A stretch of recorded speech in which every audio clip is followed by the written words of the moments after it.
List.com. They're calling it broken promises. It's midday. Time for Top Ag News. I'm Steve White. Senate Democrats are preparing legislation aimed at breaking up large meatpacking companies. Democratic lawmakers have met with groups including RCAF and the National Farmers Union. The effort follows a new report from Senate Majority Leader Chuck Schumer highlighting the so-called Big Four: Tyson, JBS, Cargill, and National Beef. Schumer's report argues farmers and ranchers are being squeezed by high input costs and fewer buyers for livestock. According to a report from the Wall Street Journal, Schumer plans to introduce legislation to break up what he sees as a monopoly while increasing scrutiny of foreign-owned firms like JBS and Smithfield. Republicans and industry groups have pushed back on claims in the past, arguing consolidation has brought about efficiencies and lower costs. The proposed legislation has not yet been formally introduced. Nebraska is positioning itself as a growth state for dairy. At this year's Nebraska Dairy Convention, Governor Jim Pillen signed LB 663 into law, a bill brought by State Senator Tanya Storr, aimed at streamlining local livestock zoning.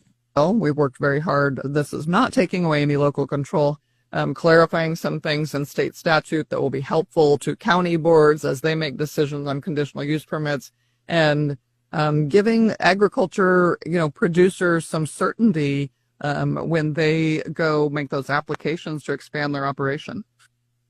The Nebraska State Dairy Association says the change strengthens the state's ability to compete for new dairies, highlighting Nebraska's feed supplies, water, and processing. Ethanol remains a top priority for rural lawmakers beyond E15. Nebraska State Senator Teresa Ibaugh says she's backing legislation aimed at strengthening the Nebraska Ethanol Board. My personal priority bill is Senator Brandt's bill that looks at, it's 815, and it relates to ethanol and the ethanol industry. It rebalances a little bit of the percentage of tax for on-road and off-road diesel. And then it also allows for 2 more people to be included on their board of directors. Ibaugh says ethanol is critical to Nebraska's rural economy. We are close to being named #1 in the nation in ethanol production.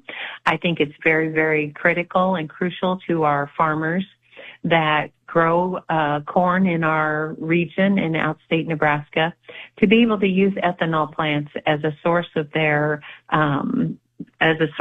product. Ibaugh says supporting ethanol infrastructure and modernizing the Ethanol Board is essential to maintaining Nebraska's competitive edge in biofuels.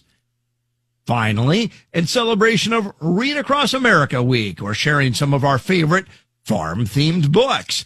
My kids would laugh hysterically at a picture book called Are You a Horse?, where a hapless cowboy struggles to saddle up.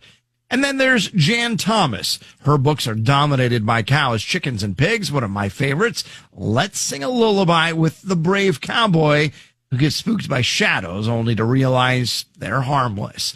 Perfect for any cattle-loving kid who may worry about those strange shadows in their room. Keep in mind, research shows when parents read to kids, they start kindergarten having heard 1 million more words, something that can have long-term benefits. So pick up a book and you won't regret it.